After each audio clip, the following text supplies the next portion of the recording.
जैसा कि फ्रांस के राफेल फाइटर जेट को 15 सालों तक कोई खरीदार नहीं मिला था, लेकिन जब से फ्रांस का राफेल भारत पहुंचा, उसके बाद मानो राफेल फाइटर जेट की वाहवाही दुनिया भर में बढ़ गई और सिर्फ 2020 से 2023 के बीच में फ्रांस के राफेल के खरीदारों की लाइन लग गई।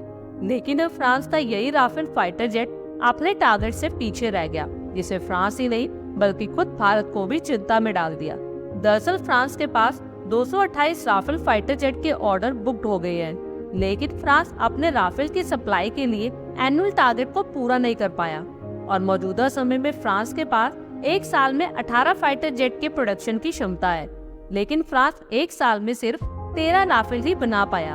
अब फ्रांस अपने राफेल फाइटर जेट के प्रोडक्शन कैपेसिटी को 26 तक ले जाने का ट्राई कर रहा है और फ्रांस की यही कोशिश भारत के लिए एक झटका है, जबकि भारत इस कोशिश में है कि फ्रांस के राफेल फाइटर जेट का उत्पादन भारत में भी हो, जिसके लिए रिलायंस एरोस्पेस और फ्रांस के डसॉल्ट एविएशन के बीच में डिस्कशन भी हो रही है।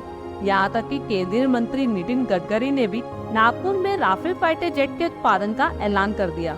लेकिन अगर खुद फ्रांस अपने राफेल के उत्पादन को बढ़ा देगा, तो फिर भारत में राफेल के उत्पादन से संबंधित तैयारियों पर संकट के बादल छा सकते हैं। वहीं जैसा कि भारत की नौसेना भी राफेल एम को खरीद रही है और वहीं MRFA जैसे भारत के फाइटर जेट की परियोजना में राफेल भी एक मुख्य दावेदार है। ऐसे में भारत की कोशिश यही है कि राफेल का प्रोडक्शन सेंटर भारत में भी स्टैब्लिश हो। लेकिन अगर फ्रांस ने अपने फाइटर जेट के प्रोडक्शन को बढ़ा दिया, तो फिर भारत में राफेल के उत्पादन की कोशिशों को एक बड़ा झटका लग सकता है। आई होप आपको हमारी ये वीडियो अच्छी लगी होगी और आगे भी इसी तरह के अपडेट्स के लिए हमारे चैनल को जरूर सब्सक्राइब करें। धन्यवाद।